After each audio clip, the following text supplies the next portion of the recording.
Hello, we are back with rigging the reverse lock foot, and this time what we are going to be doing is we are going to be constraining our reverse lock foot to our original joint setup so that they are working in conjunction with one another.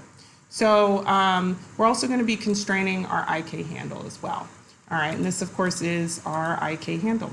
All right, so we're going to be using some point constraints and some orient constraints. So we're going to select our reverse lock foot joint here, shift select our IK handle, and do constrain point. Make sure you're in the rigging menu.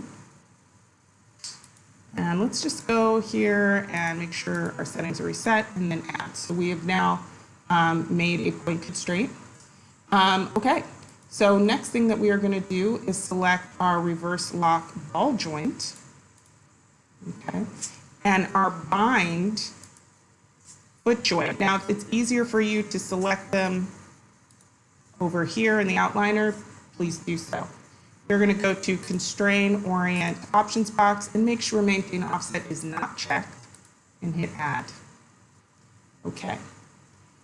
All right. The next thing that we are going to do is we are going to select our reverse lock toe joint and our bind ball joint. And we are going to once again constrain orient and make sure there is offset is not checked. It should be. Now we should be able to select our heel joint and rotate this, and it works. And indeed it does. It rotates in conjunction with one another. That's great. I'm now going to save. So we're going to do the same on the right-hand side. I'm just going to get all of this done right now.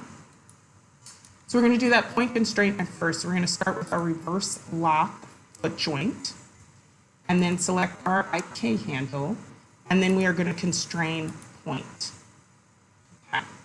Next thing we are going to do is we're going to select our reverse lock ball joint and then our bind foot joint, which is the original ankle joint, and we're going to constrain orient. Okay. Next, we're going to select our reverse lock toe joint, and then we are going to select our bind, our bind ball joint and constrain orient. If you're not sure what you have selected, you can always go into outliner and hit F. All right, so now we want to check this out and we want to rotate it around. And look at that, it's working. So we are going to save. Saving is important. All right, so now that we've done that, let's get started on some leg controls. So first things first, we are going to want to make, we're going to make a number of things. We want to make some banking controls. So I am going to show you two ways that you can create a banking control. One is we have a script called BCC, which is box control curve. So this script just makes a box control curve.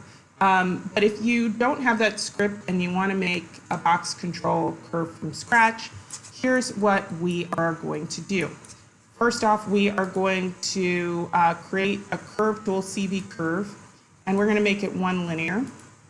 And we're going to press X as we snap to the grid. And there we go. Then we're going to hit Control B, duplicate. And then we also want to rotate. So we're going to rotate this in the X, and we're going to rotate it 90 degrees. Okay. And we want to move it up in the Y, I believe 0.5 units, so that it is flush with the grid. Oh, I guess it's 1 unit, because we made it 1 to 1 to 1 to 1. Yeah, there we go. And let's hit Alt-B, see if we can see things just a little bit better. It's a tiny bit better. So we're going to press X and move this back. And we're going to Control D again and press X and move it forward. Control D again. We are going to rotate 90 degrees in the Z. And we are going to press X and move it so that it is flush with one of the sides. Control D one last time, and we are going to press X and move it here. All right, so let's let's Alt V again. There we go. Now we can see this just a little bit better, and let's turn off the grid. We don't need our grid anymore. Now we have all these separate curves. This is not going to make a good, this isn't going to make a good control. So we need to go to our outliner. Let's close up some of these hierarchies so we can just see the curve. And we're going to go display shape objects. And we are going to be selecting our shape node. Well, actually, before we do that, let's select everything here, and we're going to freeze transformations and delete history and center pivot. We got to do all those things first. All right, so then we're going to select our shape nodes for 4 of these objects and the actual curve for one of them, and type in, I believe it is, let me actually go to my script, because I have a script. And I don't know why I always forget with the actual Mel script just to do this the long way is, but I do. And so that script for the parent shape tool is, I believe, P, is it R? Shape. Nope, that's not it. Parent. Let's type parent dash R dash S. There we go. That's it. Parent dash R dash S. And now what we have here is we actually have empty nodes. These empty nodes are the original actual objects. So I can delete them. So now we have one curve that has all these shape nodes. Okay. So this is how you can, from scratch, make a cube. Okay. So this is great. We no longer need to see our shape nodes. We've created this from scratch. And this box control curve, we are going to be scaling it down. Let's center our pivot though. Well, do I want to center? Yeah. Center pivot, CP. All right. We are going to snap this to the heel control. So I'm going to press D to snap and then press F to zoom in so I can see it. And let's just show our topology just for a minute so we can see it. You can always put this in reference mode. Okay, great. So I'm actually going to make it just a little bit smaller. Freeze transformations, delete history again. All right. So we have our control. Actually, let's not scale it down that way. Freeze transformations, delete history.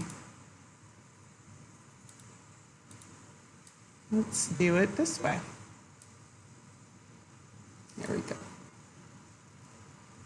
All right, so the next thing that we want to do before we move this control at all, we actually want to duplicate it. And we're going to be duplicating it like 8 times. We're going to be duplicating it a lot. And that's because we are making our banking controls, and we will name them very soon. So I'm actually only going to be moving this control in the X and in the Z axis. Okay, so I'm moving it, and I'm trying to line it up with where I want my foot to bank. Okay, so you're really going to be eyeballing, and you're going to want to make sure that its pivot point is basically at meets where the edge of the foot meets the pivot point. All right, we're going to Control D again to duplicate and move it to kind of the center area, the outside of the foot. Control D again to duplicate and move it to the front outside area of the foot. Now I've done this a lot, so Control D again. And something that's really cool, you can hit V to snap, but instead of grabbing it and moving the whole thing, you can snap things only in certain directions. So I can snap just in the X. So it is snapped in the X, but you'll notice it's not centered to the joint. And I can also snap in the V, or the Z rather, by pressing V. And so you see it moved back only in the Z axis, which is pretty cool. So it's still lined up with all the rest of the boxes, but it's also snapped roughly to the position of the toe joint. Now at some point we actually are going to want to move the pivot so that it is snapped to the joint itself, but you can hit D to do that. Okay, control, yes, you can hit D, that's the keyboard shortcut to move your pivot point. All right, control D one more time, well, more than one more time. So this is the outside, the inside front banking, control D, inside mid banking. If you're not sure where something is, you can always hit R to really see where your control is. And I think I want to move it forward just a bit. Yeah, and maybe move it out just a bit. All right, that looks good. All right, and then we're going to put it back in template mode, control D again, and we're going to move it back, move it forward. All right, so now we have all of our controls, and we're actually going to go into component mode, and well, let's go into object mode and select them all. And then we're going to go into component mode and select all the components. We're going to go into the right side view, and now we're going to lift them all up so that they are flush with the bottom of our character's foot. So this is now flush with the bottom of our character's foot, which is great. Now, you'll notice though that all of our pivot points are still, at the base of the foot. So even though they were centered to the boxes before, and we've moved our boxes up in component mode, and the pivot points haven't changed, even though they kind of look like they have, which is great. So that's why we're going to move it in component mode. All right, so all of these are here. And the next thing we are going to do is we are going to position these a little bit more. Sorry about that. We're going to position these a little bit more so that we can select them a little easier. So if we go into reference mode, we can really see our character, and we can see here, we can't see this box at all. This is like ridiculous. All right, let's make it visible one more time. Let's move it back behind our character. And let's put this in template mode again. I'm just going to move actually all of these out uniformly so that I can see them. You want to make sure you can select these. So you know what, if I need to select this guy and move him out just a bit more so I can see him a bit more, that's what I need to do.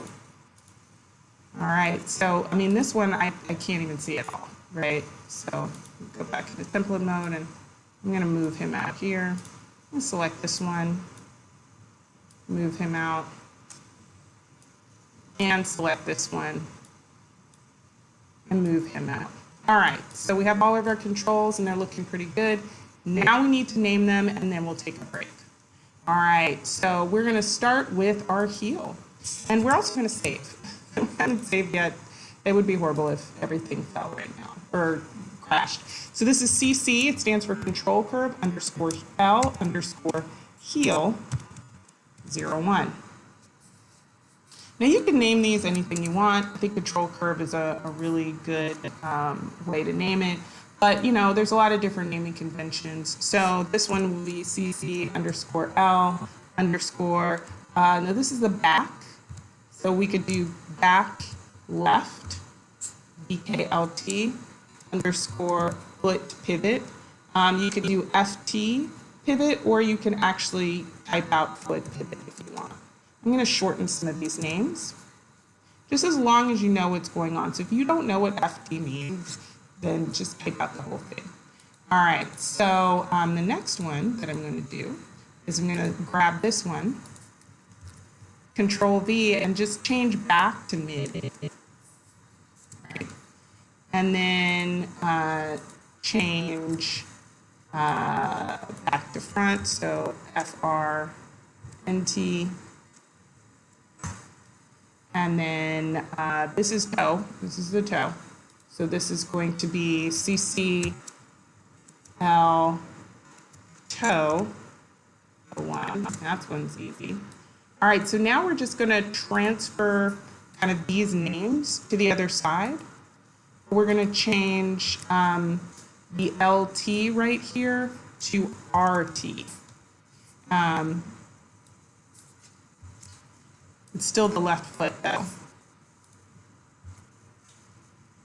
So this is going to be the mid one.